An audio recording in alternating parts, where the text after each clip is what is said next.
kasih. Kita lanjutkan pada acara yang kedua, kata-kata ucapan dan kata-kata sambutan. Yang pertama, ucapan selamat datang dan sambutan sebagai tuan rumah di wilayah Kabupaten Nia Selatan oleh pejabat Bupati Nia Selatan yang diwakili oleh Bapak Sekda Kabupaten Nia Selatan. Disilahkan. Bupati kan ini semua lah kumpulan ada. Iya. Ada soal kamu.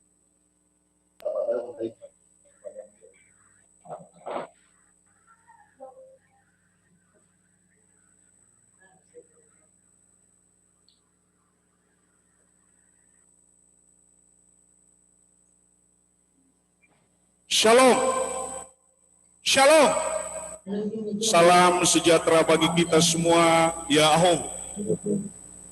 Yang terhormat Bapak Eporus BNKP, Bapak Pendeta Dr. Tuhoni Telombanua MSI, yang terhormat Bapak Pengkhotbah Eporus GNKI Indonesia, yang terhormat Bapak Menteri Hukum HAM, Bapak Profesor Dr. Yasona Halauli PhD yang sedang juga mengikuti secara virtual, yang terhormat Bapak Dirjen Bimas Kristen Kementerian Agama Republik Indonesia, yang terhormat Ketua PGI Pusat, yang terhormat Bapak Bupati, Wakil Bupati Sekepulauan Nias atau yang mewakili, yang terhormat Bapak Paslon, Bupati Wali Kota Sekepulauan Nias, yang terhormat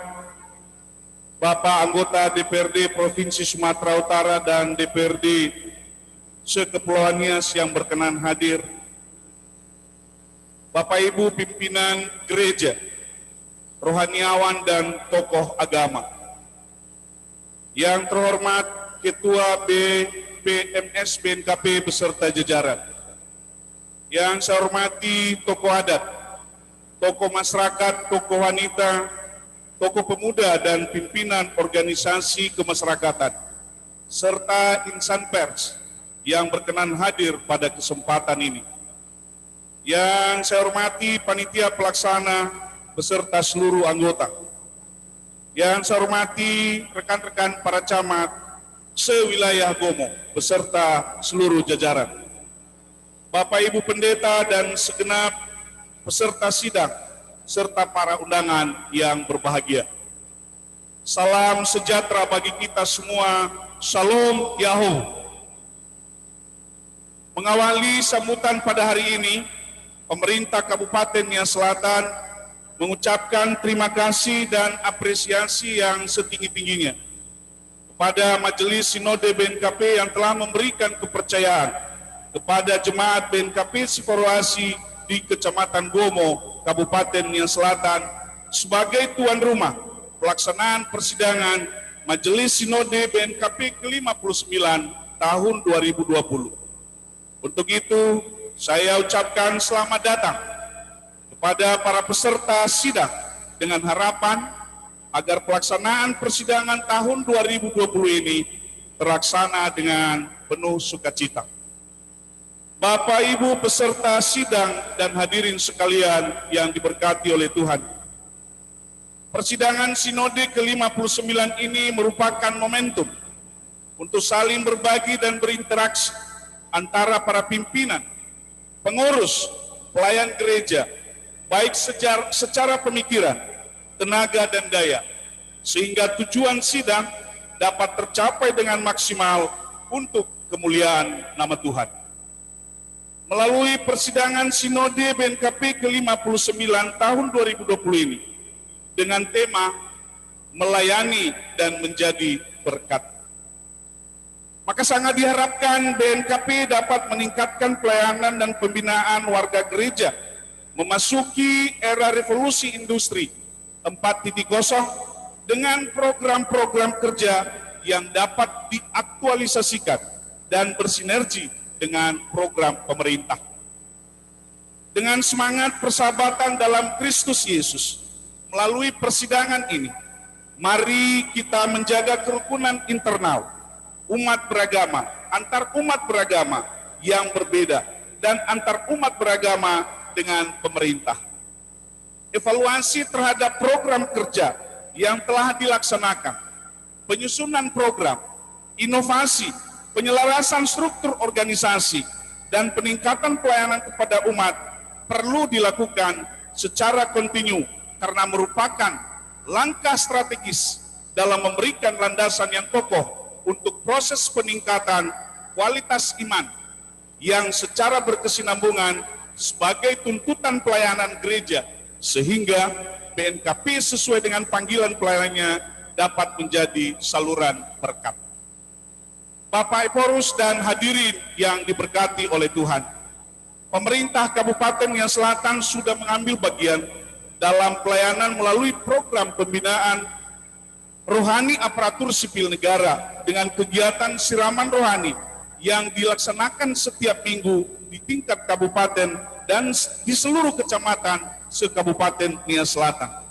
Pemerintah Kabupaten Nia Selatan bekerja sama dengan para hamba Tuhan dari semua denominasi gereja yang ada untuk memberikan pelayanan firman Tuhan guna pembangunan rohani dan memperkokoh iman kekristenan, khususnya kami aparatur sipil negara dan aparatur desa di wilayah Kabupaten Nia Selatan. Bapak, Ibu, dan hadirin sekalian yang diberkati oleh Tuhan, ke depan ini akan ada kegiatan-kegiatan keagamaan mulai dari perayaan Advent, perayaan Natal sampai pada perayaan Tahun Baru.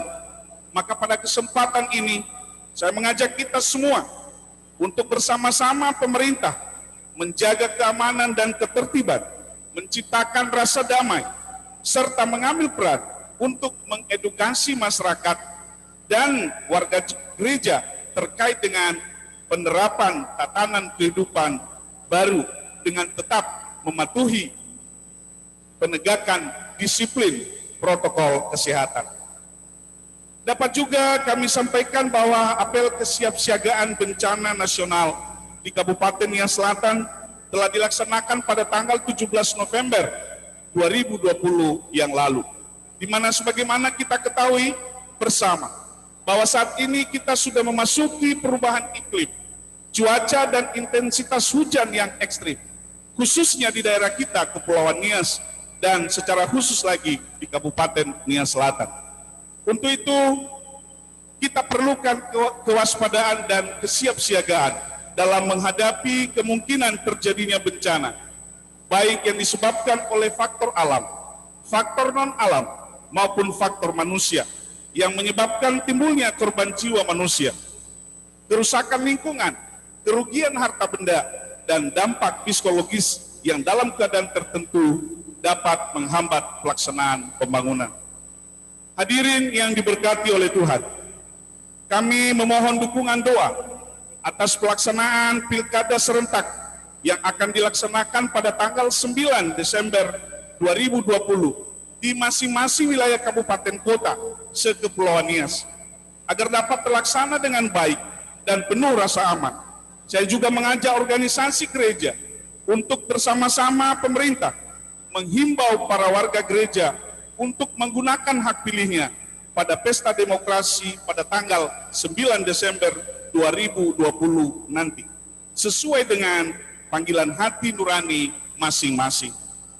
Sebelum saya akhiri sambutan ini, Bapak Ibu peserta persidangan Majelis Sinode BNKP dan para undangan, diinformasikan bahwa selain Pantai Sorake, Pantai Lagundi, dan Desa Adat Baru Mataluo, ada beberapa objek wisata lainnya di Kabupaten Nia Selatan di wilayah Gomo.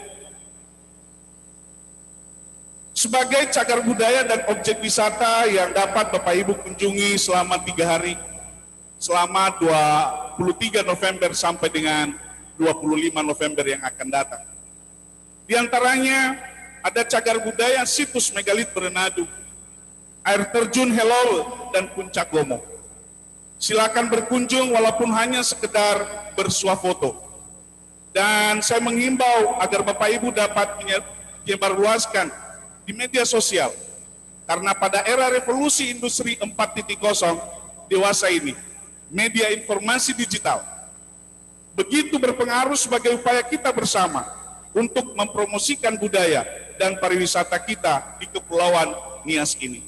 Untuk itu, saya mohon kepada para camat sewilayah Gomo untuk senantiasa memberikan pelayanan yang terbaik dan informasi yang dibutuhkan kepada tamu undangan kita. Mengakhiri sambutan ini, saya mengucapkan selamat bersidang dengan harapan dan doa. Kiranya Tuhan Yang Maha Kuasa senantiasa menyertai, melindungi, dan memberikan kesehatan serta kekuatan hikmat kebijaksanaan kepada kita semua. Terima kasih. Shalom Yahweh.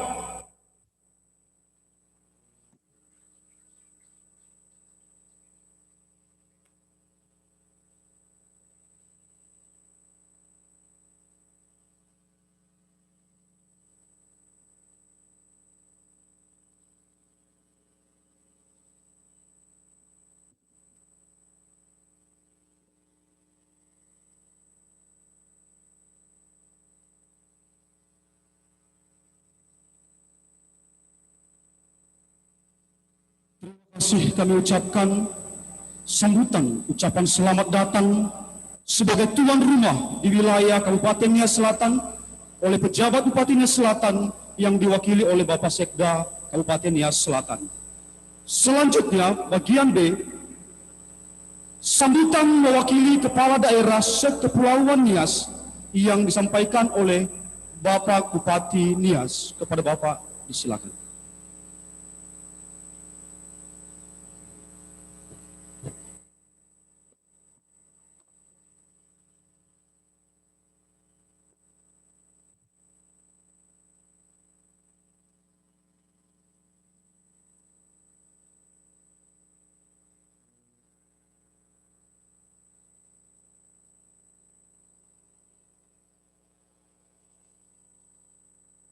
Baik, terima kasih waktu yang diberikan kepada kami. Yang pertama yang kita hormati adalah Bapak Menteri Hukum dan HAM Republik Indonesia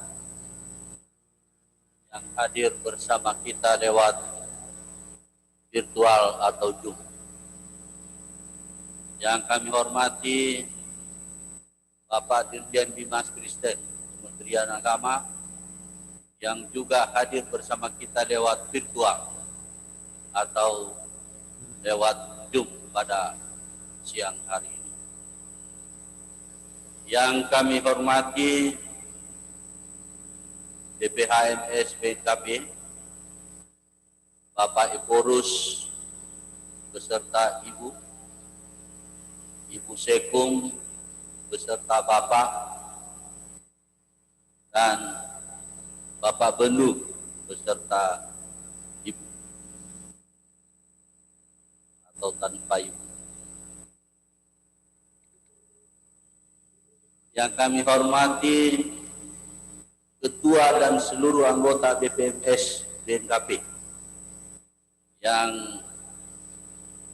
melaksanakan acara hari ini. Yang kami hormati Bapak Pendeta Pengkhotbah, yaitu Bapak Eporus GNKPI. Yang kami hormati rekan-rekan kepala daerah di Kepulauan Nias, baik yang sedang cuti, yaitu Wali Kota Gunung Sitoli tetap Wali Kota karena tanggal 5 sudah selesai cutinya. Jadi tidak salah kalau saya katakan rekan-rekan kepala daerah, memang mereka masih kepala daerah. Termasuk juga Bupati Nias Selatan yang masih cuti karena berjuang menjadi bupati kembali untuk periode kedua. Dan rekan-rekan kepala daerah wakil kepala daerah Kepulauan Nias yang berkesempatan hadir maupun yang tidak hadir. Yang kami hormati anggota DPRD Provinsi Sumatera Utara, yaitu Bapak Edward Jega, mantan Bupati Nias Utara, yang juga turut hadir pada acara yang berbahagia ini. Yang kami hormati pimpinan serta seluruh anggota DPRD Kabupaten Kota Sekepulauan Nias, yang kami tidak sebutkan satu persatu secara khusus, pimpinan dan anggota DPRD Nias Selatan. Yang kami hormati para Forkopimda atau yang mewakili yang hadir di tempat ini. Yang kami hormati para pimpinan sinode berbagai denominasi gereja yang juga turut hadir bersama kita pada acara ini. Selain tadi pendeta khotbah, juga hadir Eporus AFY, yaitu Eporus yang baru beberapa minggu dan Eporus termuda di Kepulauan Nias, di Indonesia malah. Eporus termuda di Indonesia. Yang kami hormati adalah saudara-saudara Sekda Nias Selatan, Sekda Kota Gunung Situl, dan barangkali Sekda Kabupaten Kota Kepulauan Nias atau yang mewakili. Yang kami hormati Bapak Ibu Pendeta, khususnya Bapak Ibu Pendeta BNKP, baik di tingkat sinodal, di tingkat resort, maupun di tingkat jemaat, dan secara khusus pendeta jemaat Orahili Separoasi di tempat ini. Yang kami hormati para pimpinan perangkat daerah lingkup pemerintah Kabupaten Kota Kepulauan Nias, dan secara khusus lagi pemerintah Kabupaten Nias Selatan yang menjadi tuan rumah pelaksanaan sidang sinode yang ke-59. Yang kami hormati para camat se-Nias Selatan dan secara khusus camat Gomo beserta seluruh jajaran dan juga Forkopimda yang ada di wilayah ini.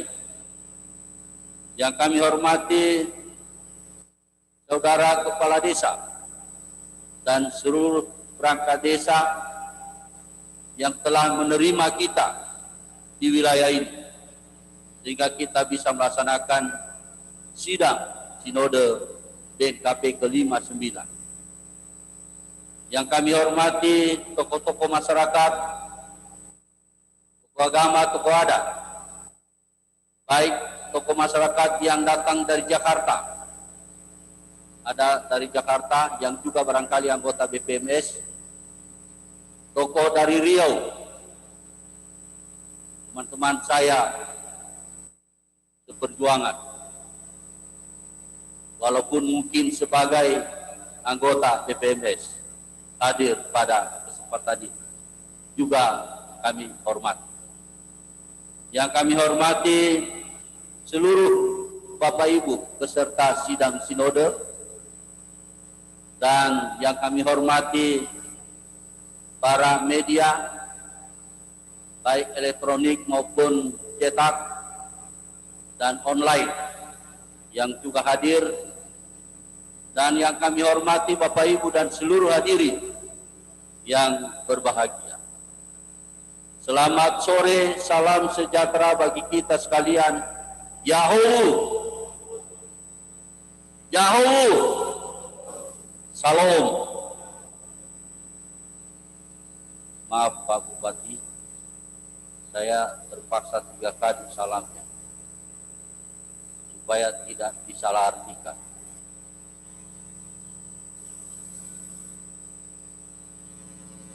Ibu bapak dan saudara yang kami hormati,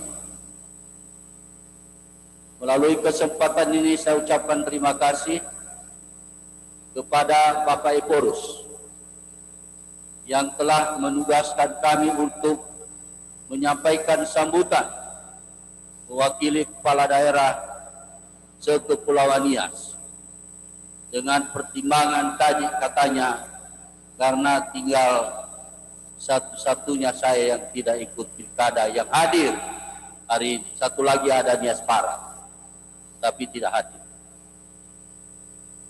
Terima kasih atas kesempatan yang diberikan kepada kami untuk mewakili kami para kepala daerah, baik yang aktif maupun yang non aktif atau cuti. Izin teman-teman kepala daerah menyampaikan sambutan.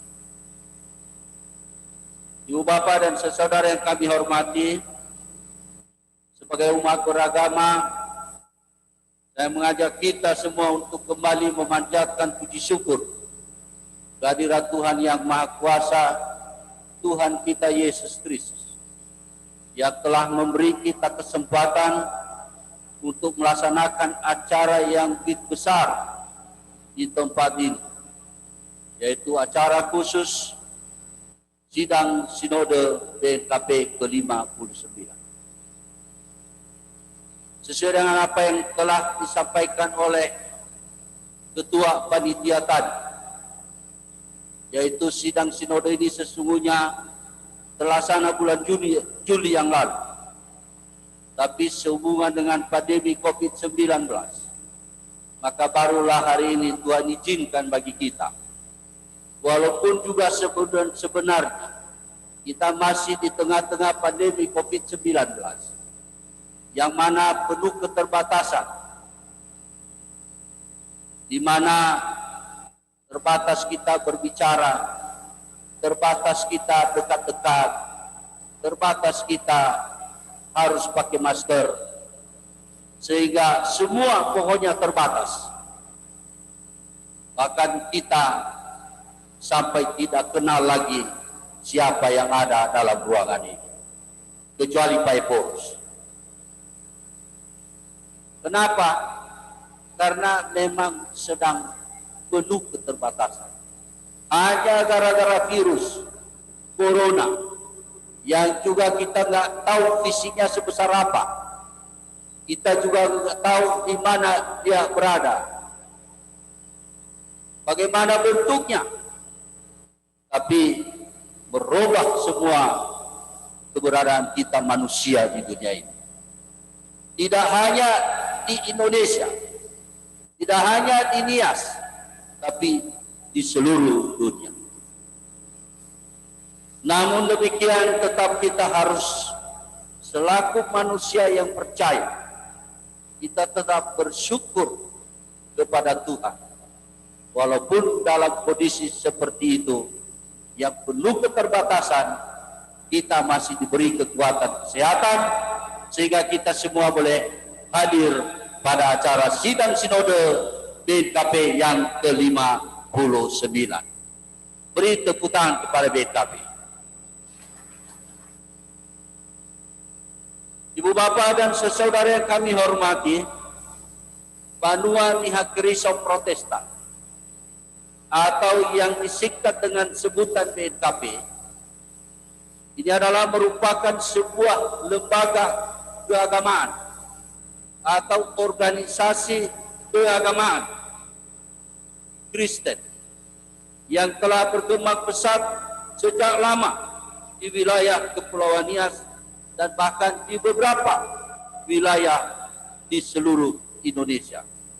Tinggal di luar negeri belum, tapi Pak Eporus katanya merencanakan membuka di luar negeri.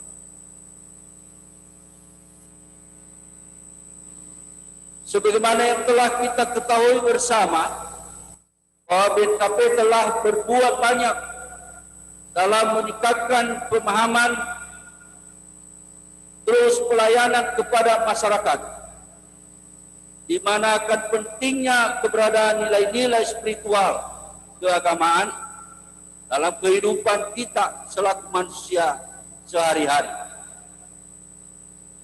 Perjalanan organisasi BNKP ini dari tahun ke tahun semakin menunjukkan peran pentingnya di tengah-tengah umat dan di tengah-tengah masyarakat terhadap peningkatan kualitas hidup masyarakat di Kepulauan Nias, bahkan di luar Kepulauan Nias, melalui pembinaan-pembinaan serta pengkaderan yang terus-menerus dari generasi ke generasi. Kita sudah rasakan dan kita sudah buktikan hal itu, sehingga termasuklah kita bisa berkumpul pada saat ini. Sejalan dengan hal tersebut, beberapa hari ke depan ini BNKP akan melaksanakan persidangan Majelis Sinode yang ke-59, di mana kegiatan ini merupakan agenda rutin dalam kehidupan organisasi BNKP yang dilaksanakan setiap 2 tahun sekali kalau tidak salah. Persidangan ini tidak tiap tahun, betul Pak Ibu, 2 kali dalam 5 tahun. Makanya saya katakan 2,5 tahun ya dalam satu periode kepengurusan. Oleh karena itu tentu apa maksud dan tujuannya, yaitu salah satu untuk mengevaluasi seluruh kinerja yang telah dilaksanakan oleh BPHMS selama 2,5 tahun berjalan setelah terpilih Eporus dan BPHMS, di mana sekaligus juga untuk membangun serta memperbaiki skema dan rencana-rencana kerja BNKP ke depan.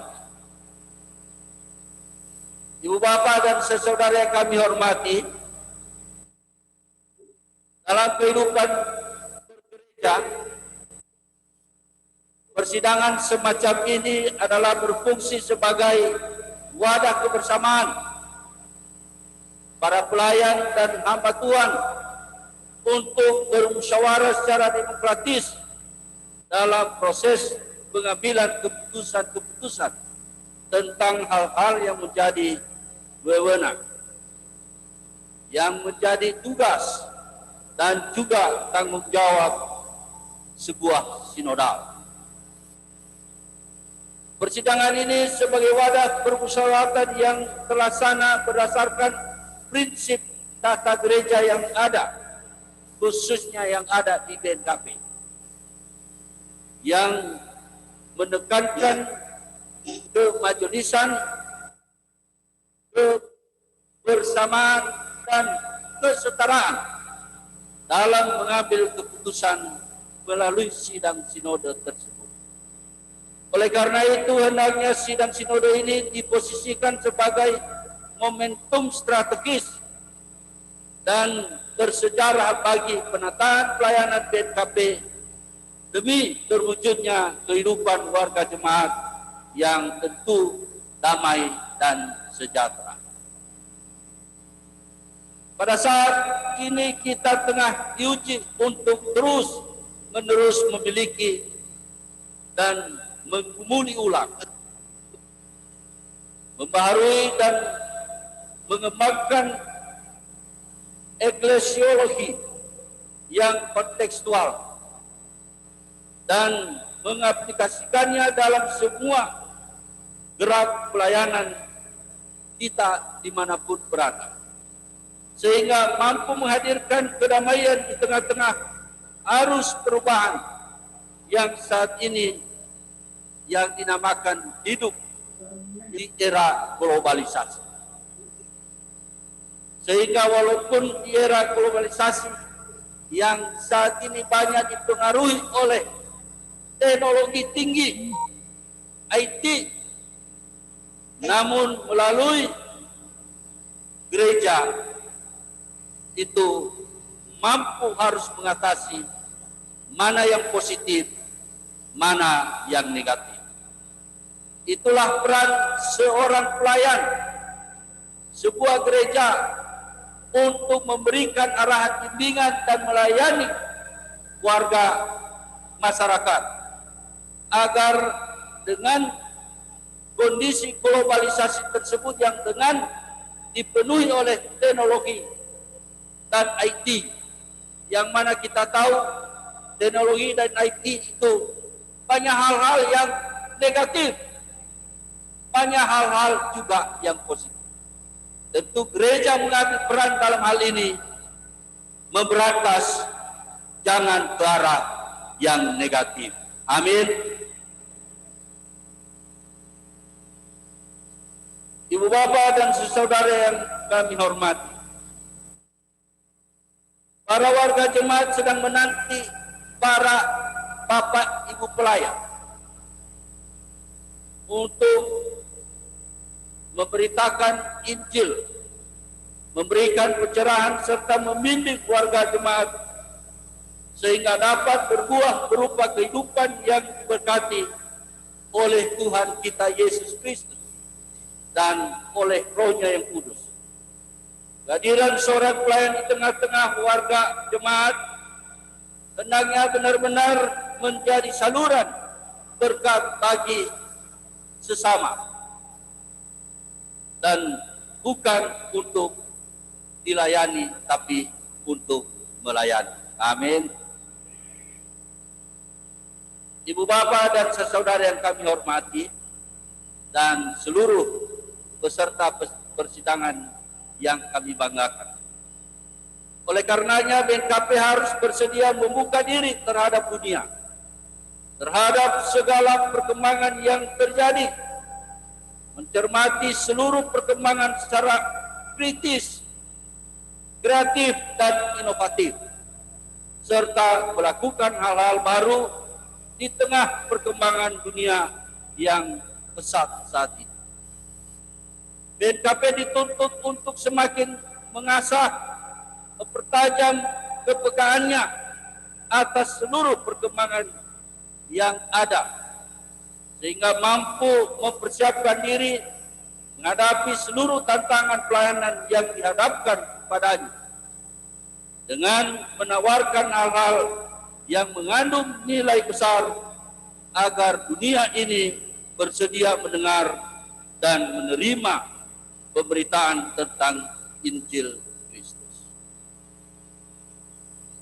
Ibu bapak dan hadirin yang kami hormati, jangan heran kalau saat ini adalah pergumulan kita bersama.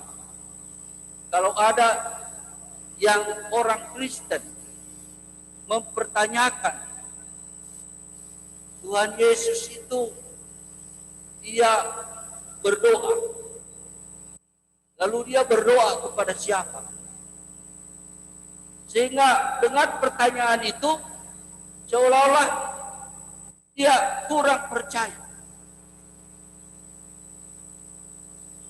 Betul ada di firman Tuhan kan yang mengatakan yaitu Tuhan Yesus itu duduk dan berdoa. Sehingga itu pun ada orang Kristen sekarang, saya baca di majalah, yang mempertanyakan hal itu. Loh, berarti Tuhan Yesus itu katanya Tuhan, berarti dia berdoa, berarti dia pasti masih ada orang yang lain. Kepada siapa dia berdoa? Hal ini perlu saya sampaikan untuk kita gumuli oleh para pelayan, supaya para umat jemaat mengerti dan tidak salah mengartikan ayat tersebut. Ibu bapak dan saudara yang kami hormati,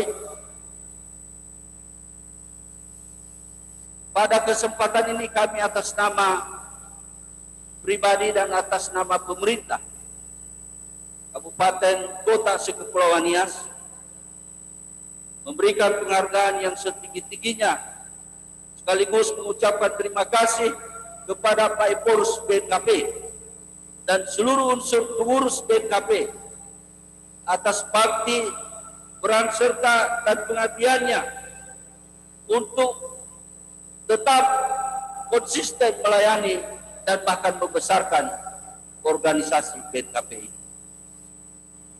Terlebih atas kerjasama dan dukungan juga yang selama ini dibangun bersama dengan pemerintah daerah Kepulauan Nias. Sehingga kemitraan ini adalah memang wajib kita harus laksanakan. Pemerintah dan gereja fungsinya yang berbeda, tapi tujuannya sama, yaitu masyarakat Kepulauan Nias atau masyarakat di mana kita melayani. Sebelum mengakhiri sambutan ini, saya ingin menyampaikan pesan dan harapan kepada seluruh peserta persidangan Sinode BNKP yang ke-59 sebagai berikut.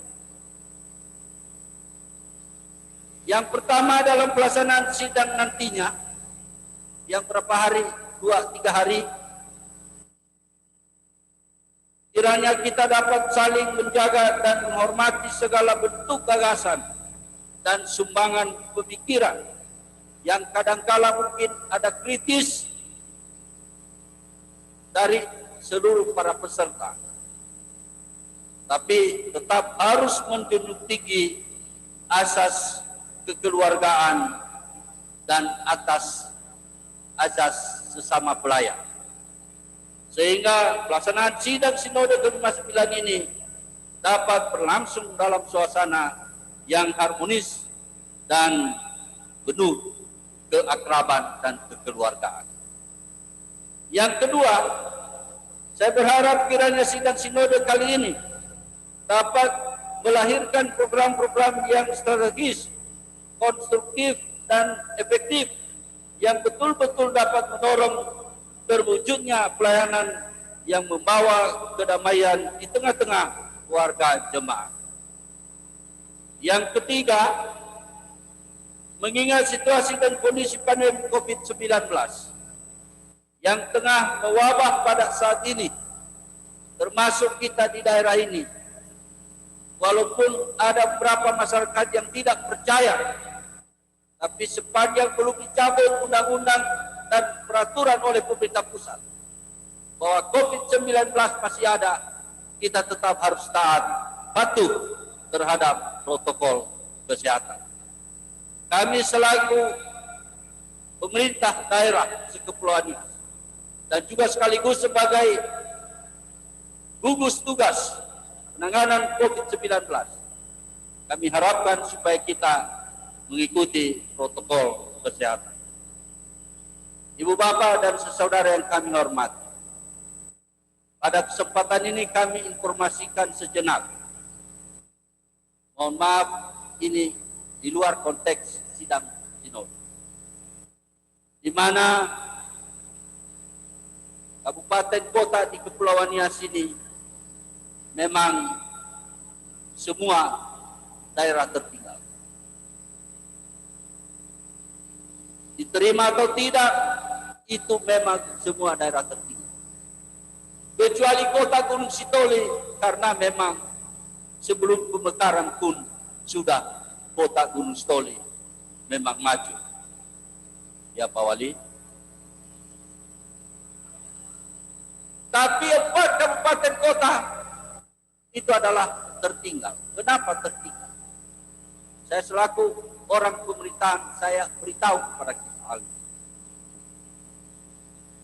Karena memang adalah kita tertinggal dan memang kita ditinggal berapa puluh tahun oleh pemerintah pusat dan provinsi. Kenapa? Karena daerah kepulauan. Itulah sebabnya kita mengejar ketertinggalan ini. Maka muncul dulu gagasan pemekaran. Waktu kita masih hanya 1 kabupaten, itu anggaran yang masuk di sini paling 300-400 juta.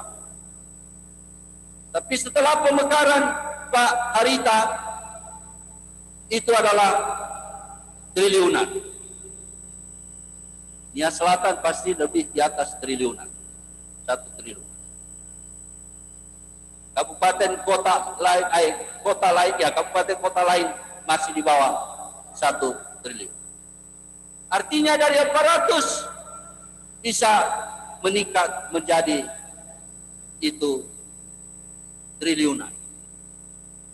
Sedikit demi sedikit kita bisa kejar ketertinggalan tersebut melalui anggaran intervensi dari pusat. Maka tidak lain dan tidak bukan kita bisa keluar dari ketertinggalan itu hanya melalui intervensi anggaran dari pusat. Salah satu caranya yaitu pemekaran Provinsi Kepulauan Nias. Hanya itu. Kita buktikan, bandingkan dulu sebelum mekar, terus bandingkan setelah mekar kabupaten kota. Tapi saya tetap tegaskan, pemekaran kabupaten kota hanya pekerjaan antara, tapi pekerjaan akhir yang kita kejar. Mohon didoakan oleh semua kita, Nias harus menjadi provinsi. Kalau sudah jadi provinsi, anggaran itu besar. Anggaran sebuah provinsi itu adalah ya triliun dan triliun. Hanya melalui itulah intervensi anggaran dari pusat baru keluar Nias ini dari ketertinggalan. Dibangunlah pelabuhan, dibangunlah bandara, dibangunlah aksesibilitas lain. Tanpa itu jangan berharap kita keluar dari ketertinggalan. Ibu bapak dan saudara yang kami hormati, kali ini mari kita doakan terus agar presiden kita ya berubah hatinya menyetujui ya pemekaran Kepulauan Nias yang sudah disetujui dan diusulkan oleh Dewan Pertimbangan Otonomi Daerah, yang mana saya termasuk salah satu ya Dewan Pertimbangan Otonomi Daerah itu mewakili bupati seluruh Indonesia. Saya tahu proses ini, makanya saya sampaikan kepada kita, sudah selesai, sudah final, memenuhi syarat, tinggal tergantung bagaimana hati baik dari Presiden kita Republik Indonesia. Oleh karena itu kami pada Bapak Ibu Pendeta yang sangat kuat berdoa daripada kami, ya kiranya hal ini terus didukung dalam doa dari seluruh wilayah Kepulauan Nias, bahkan di luar Kepulauan Nias, sehingga kita cepat maju dan bisa sejahtera. Akhirnya kami mohon maaf kalau sambutan ini kami agak lama sedikit, dan tentu ya pasti karena Bapak Ibu Pendeta itu yang hadir di sini pasti mudah memaafkan. Ya. Sehingga kami akhirnya mengucapkan selamat bersidang kepada seluruh peserta sidang sinode. Kiranya Tuhan senantiasa memberkati, menolong, dan memimpin baik pimpinan maupun seluruh peserta sidang sinode yang ke-59 ini. Saya rasa demikian yang dapat kami sampaikan, dan atas perhatian kita kembali kami ucapkan terima kasih. Yahoo! Yahoo!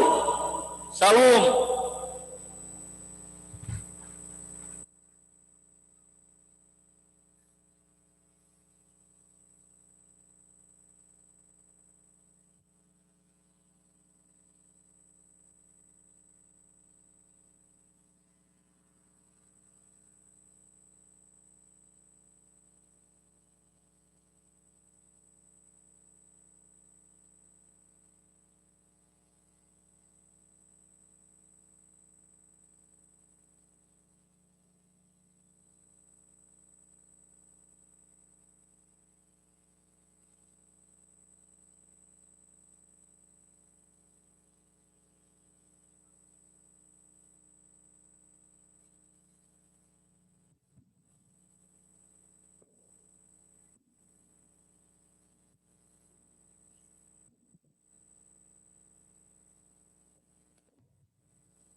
Terima kasih Bapak. Sekarang dilanjutkan dengan sambutan Dirjen Bimas Kristen oleh Profesor Dr. Thomas Panturi yang akan disampaikan secara virtual dengan Zoom. Silakan.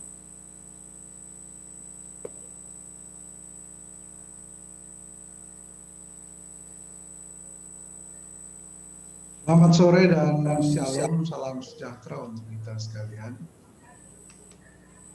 Yang saya hormati dan saya kasihi Eporus BNKP dan seluruh jajaran sinodal BNKP yang saya kasihi.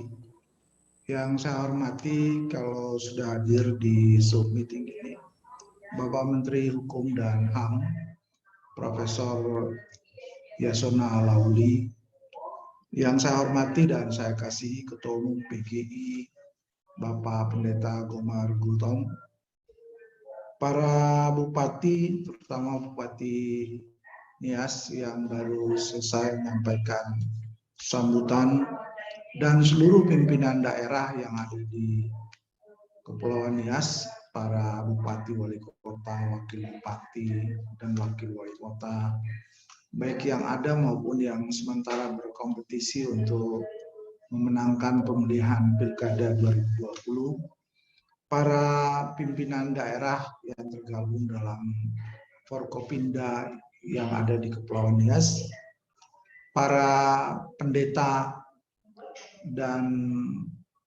pelayan khusus di lingkungan Sinode BNKP yang hadir pada sidang raya sore hari ini, Bapak Ibu hadirin undangan yang saya hormati dan saya kasihi.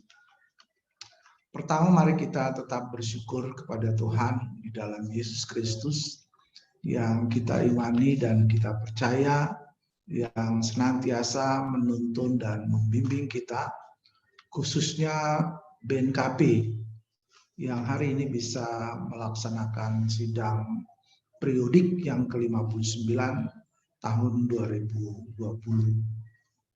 Saya ingin menyampaikan beberapa pokok dalam sambutan pada kesempatan yang baik ini. Ada 4 hal yang ingin saya sampaikan sebagai tanggung jawab pembinaan terutama gereja yang ada di Indonesia. Dan 4 pokok itu biasanya saya sampaikan dalam beberapa kegiatan di tahun 2020, terutama yang berkaitan dengan sidang-sidang raya sinode maupun sidang-sidang gereja yang dalam tanggung jawab organisasi dan tanggung jawab pelayanan.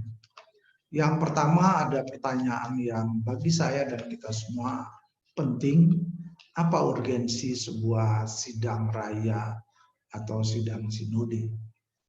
Yang kedua terkait dengan bagaimana tata kelola gereja yang harus kita sama-sama kerjakan dalam seluruh pembangunan kekristenan, tapi juga tanggung jawab membangun relasi keagamaan dengan agama-agama yang lain.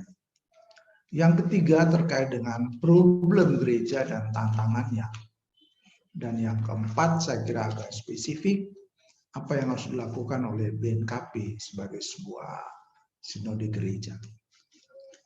Bapak Ibu hadirin undangan yang saya hormati, khusus Pak Eporus Sinode BNKP, Pak Pendeta Tohoni, yang hampir setiap saat berjumpa dengan saya dalam beberapa kegiatan.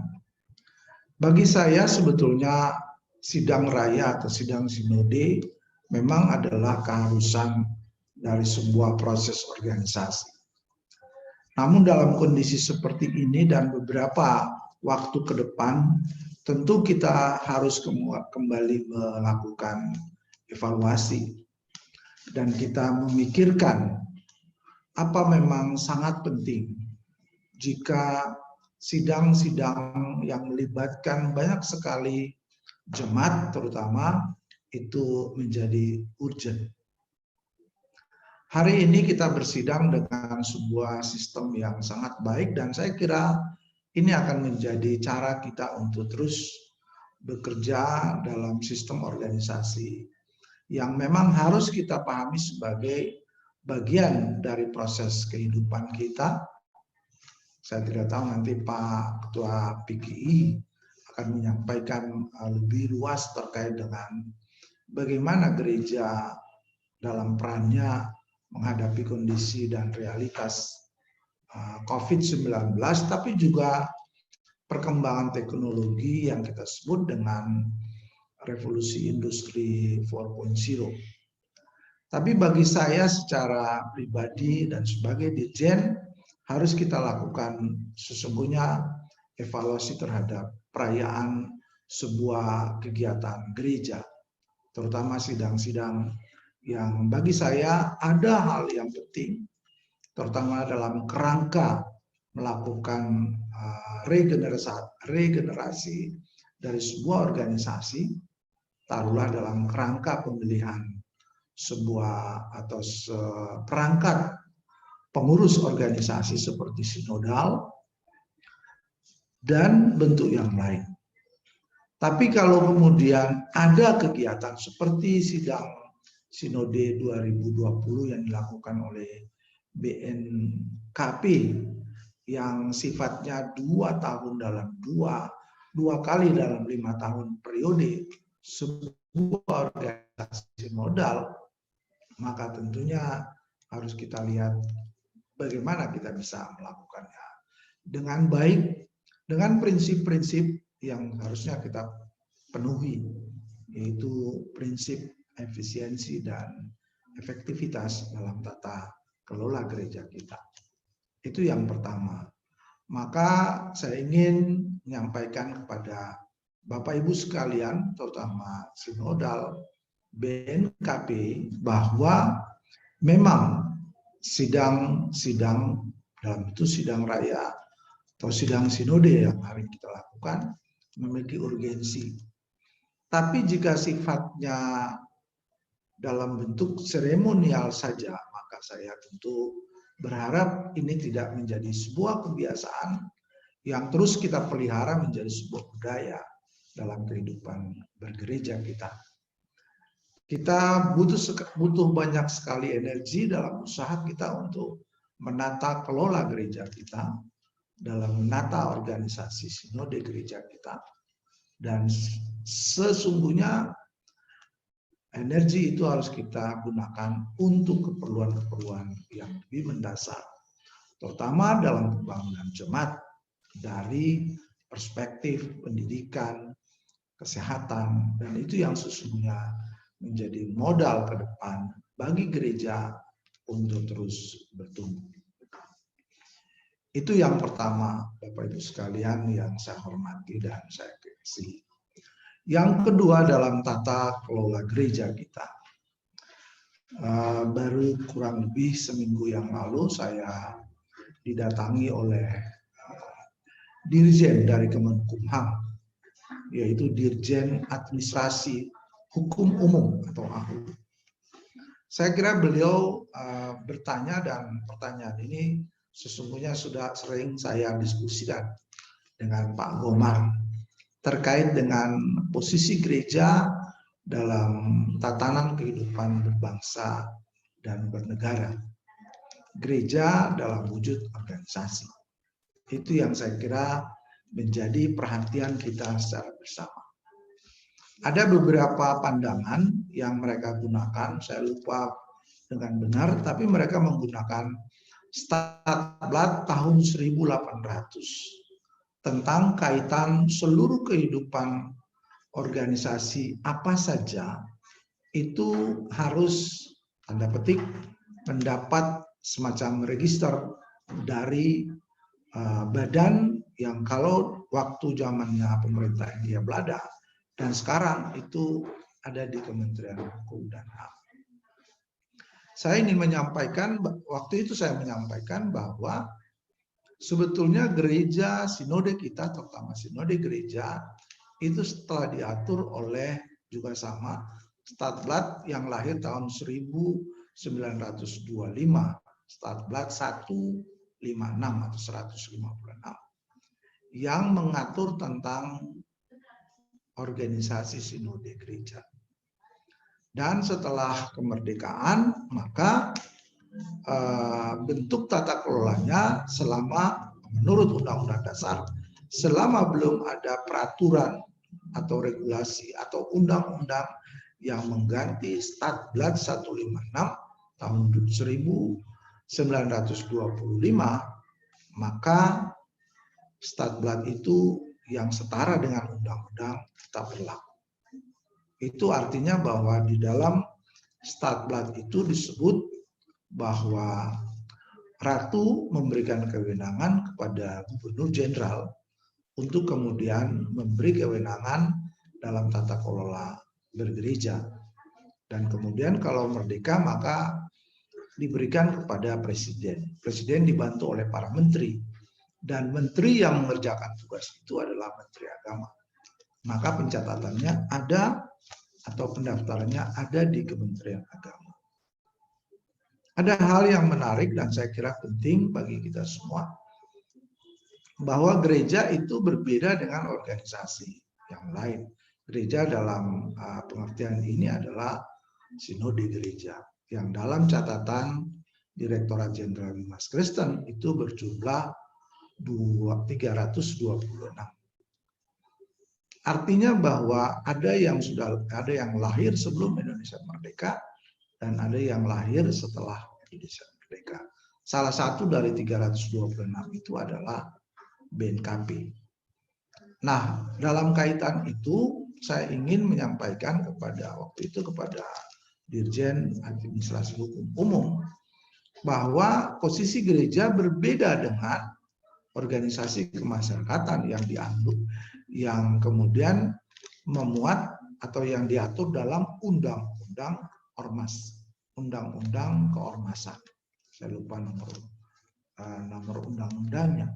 Tapi saya mau sampaikan bahwa itu berbeda sekali dengan undang-undang yang mengatur tentang organisasi kemasyarakatan. Dan saya kira ini kemudian gereja harus melihatnya secara baik, terutama sinode gereja. Kemarin saya baru kemudian hadir di satu sidang sinode, mungkin Pak Komar juga memberi materi di sana, gereja Kibait. Gereja Kibait. Di situ mereka juga telah melaporkan diri ke Kementerian Hukum dan HAM. Mereka punya badan hukum.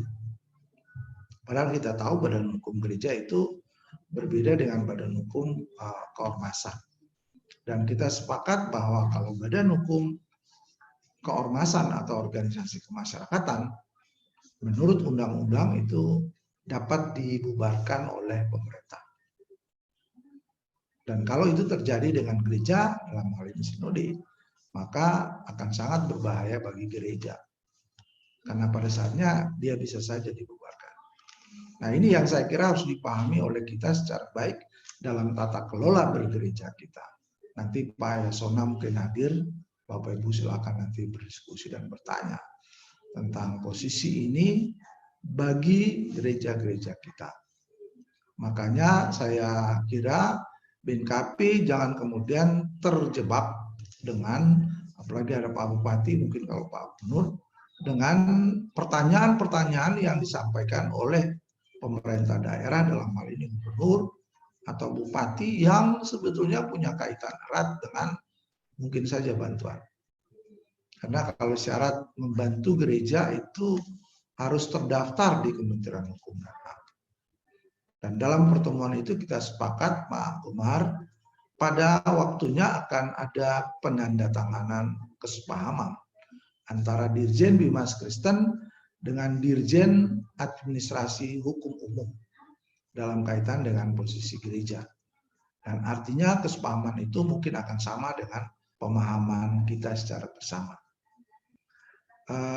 Gereja sebagai organisasi itu sebetulnya telah diwadahi oleh PGI misalkan, Persekutuan Gereja-Gereja di Indonesia. Cuman Pak Komar ada satu catatan dari Pak Dirjen AHU, yaitu bahwa namanya masih menggunakan nama yang lama, nomenklatur DGI, belum ada PGI. Saya tidak tahu apakah mereka salah atau benar, tapi hari itu disampaikan. Dan saya kira kalau posisi itu maka PGI berbadan hukum. Dan saya kira PGI adalah kumpulan dari sinode-sinode yang memiliki doktrin yang tanda petik ada kesamaan di sana. Dan saya kira ini yang harus menjadi perhatian. Dan kita sepakat pada waktu itu, kalau ada yang bertanya tentang badan hukum, maka tentu badan hukum yang digunakan adalah badan hukum yang sudah ditetapkan dalam bentuk wadah PGI. Makanya kalau ada tata persudatan gereja, misalkan BNKP, itu BNKP adalah, sinode BNKP adalah kopnya sinode BNKP, anggota gereja atau anggota persekutuan gereja-gereja di Indonesia. Nah, anggota persekutuan itu yang berbadan hukum, bukan BNKP-nya yang berbadan hukum. Ini yang saya kira harus kemudian menjadi catatan bagi kita semua. Yang ketiga, Bapak Ibu sekalian, terkait dengan problem gereja dan tantangannya. Saya tadi baru membaca sekilas pernyataan Pak Gomar, tapi saya kira sudah menjadi diskusi di publik bahwa posisi gereja, terutama Kekristenan di Indonesia, memiliki tantangan yang luar biasa besar. Tidak saja tantangan secara internal dalam upaya menata lebih baik sistem bergereja kita dan kemudian hal-hal yang diatur dalam kerangka pencapaian tujuan sinode.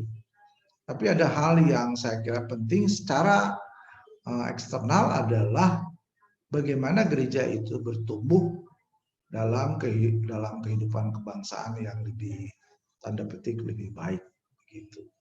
Memang ada aturan yang mengatur, yaitu peraturan Menteri Agama dan Menteri Dalam Negeri atau kita sebut dengan peraturan bersama dua menteri, yang kemudian dalam implementasinya menjadi persoalan di beberapa sebetulnya wilayah di Indonesia, tapi beberapa itu tentu lebih banyak dari beberapa yang saya sebut. Mungkin saja sedikit. Kalau di Nias mungkin tidak terlalu banyak problem.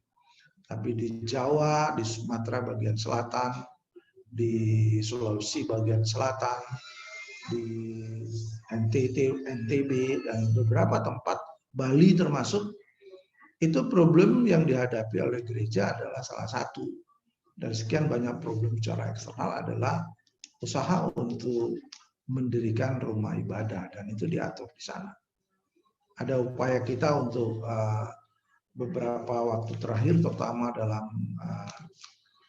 pertemuan nasional FKUB yang dibuka oleh Presiden beberapa waktu lalu. Kemudian muncul lagi wacana untuk peningkatan status PMB menjadi peraturan Presiden atau peraturan pemerintah. Maka saya kira wacana ini mungkin saja akan jauh lebih baik, dan saya kira tadi saya membaca ini adalah jalan tengah dari usaha kita untuk menata kehidupan keagamaan yang lebih moderat kalau pakai bahasa Kementerian Agama. Yang dewasa ini cenderung untuk kita mempraktekkan kehidupan keagamaan kita yang lebih moderat. Dan ini yang saya kira menjadi penting bagi kehidupan keagamaan di Indonesia. Dan salah satunya adalah kontribusi dari Kekristenan untuk membangun relasi yang lebih baik, tidak hanya relasi internal gereja yang memiliki banyak sekali denominasi, tapi gereja dengan atau Kekristenan dengan agama-agama yang lain dan Kekristenan dengan pemerintah pada khususnya. Ini yang saya kira satu dari banyak sekali problem gereja dan tantangan ke depan bagi kehidupan Kekristenan. Dan yang keempat yang menjadi hal yang spesifik adalah apa yang harus dilakukan oleh BNKP sebagai sebuah sinode. Saya menangkap terakhir sambutan dari Pak Bupati bahwa sebetulnya peran gereja tidak semata-mata hanya pada dirinya. Tapi peran gereja harus kemudian jauh lebih kontributif bagi pembangunan daerah dan wilayahnya. Tadi disampaikan bahwa ada ruang yang lebih terbuka untuk memajukan daerah jika memang ada transformasi yang penting yang bisa dilakukan oleh pemerintah dengan support dari gereja. Yang saya sebut pemerintah adalah pemerintah kabupaten, kota, yang ingin paling tidak ingin supaya wilayah itu keluar dari problem kemasyarakatannya. Dan problem kemasyarakatan itu adalah problem gereja, adalah soal-soal yang terkait dengan kemiskinan dan keterbelakangan yang melanda sebagian besar wilayah-wilayah yang tanda petik disebut sebagai kantong Kristen. Dan ada riset terakhir, memang kantong-kantong itu yang disebut miskin adalah kantong-kantong yang ada di wilayah-wilayah Kristen. Bahkan ada sebuah lembaga terakhir Pak Umar yang kemudian mencoba mengintroduce upaya untuk keluar dari kantong yang disebut miskin itu, yang mereka sebut 12 mutiara Nusantara. Mulai dari Papua, Papua Barat, sampai di Sumatera Utara, khusus di daerah Nias. Karena menurut catatan mereka, kantong kemiskinan itu ada di situ. Tapi ada riset terakhir yang menunjukkan yang dilakukan oleh Bank Kementerian Agama. Ternyata kantong-kantong itu terbalik dalam indeks kerukunan umat beragama. Jadi indeks kerukunan umat beragama yang tinggi atau daerah itu rukun, itu daerah-daerah yang sebetulnya saya sebut tadi. Sekarang saya kira yang nomor 1 itu kan adalah Papua Barat. Ada yang dulu Sulawesi Utara, ada yang tahun kemarin di NTT, dan seterusnya. Dan ini terbalik sekali dengan kondisi wilayah yang kita sebut miskin yang ditetapkan oleh pemerintah bahkan. Jadi 3 daerah atau 4 daerah termiskin di Indonesia, urut 31, 32, 33, 34, itu adalah Papua, Papua Barat, NTT, dan Maluku. Dan bisa kita lihat kalau dari saya sebut 4 dari 3-4 itu adalah kantong yang tanda petik dominannya Kristen. Nah, ini yang kemudian menjadi tantangan, termasuk BNKP sebagai sebuah sinode. Maka saya sering dalam tanggung jawab sebagai dirjen, saya ingin menyampaikan bahwa harus ada perubahan dalam perspektif bergereja kita. Gereja sudah harus merubah cara pandangnya untuk kemudian orientasi utama adalah pembangunan jemaat dan sumber daya jemaat itu. Dan kalau kita mau lakukan, maka menurut saya memang di samping program-program yang sifatnya bentuknya untuk jangka pendek, itu adalah program-program ekonomi, peningkatan kualifikasi ekonomi masyarakat. Tapi untuk jangka panjang saya kira pilihannya adalah pada pilihan membangun sumber daya manusia lewat pendidikan. Maka BNKP harus kemudian mereorientasi semua sistem pelayanan di samping utama adalah membangun keimanan jemaat sebagai bagian dari tugas tanggung jawab bergereja kita, tapi juga membangun jemaat dalam tanggung jawab menyiapkan mereka lebih baik lagi ke depan dalam kehidupan sosial, ekonomi, pendidikan, bahkan kesehatan mereka. Saya kira ini 4 catatan saya pada kesempatan yang baik ini.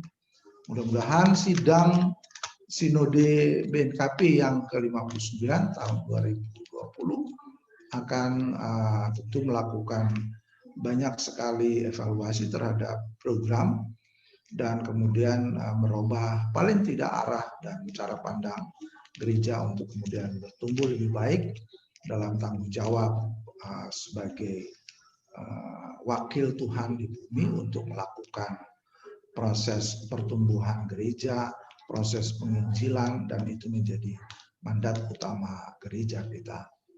Lalu bertumbuh adalah bertumbuh dalam tanggung jawab untuk bisa lebih baik dalam pribadi dan kelompok masyarakat termasuk di dalamnya sinode. Saya kira itu, dan selamat bersidang bagi kita semua, khusus BNKP, Tuhan memberkati Bapak Ibu, para pendeta dan khusus Epurus dalam tanggung jawab membina dan mengelola BNKP untuk ke depan lebih baik lagi.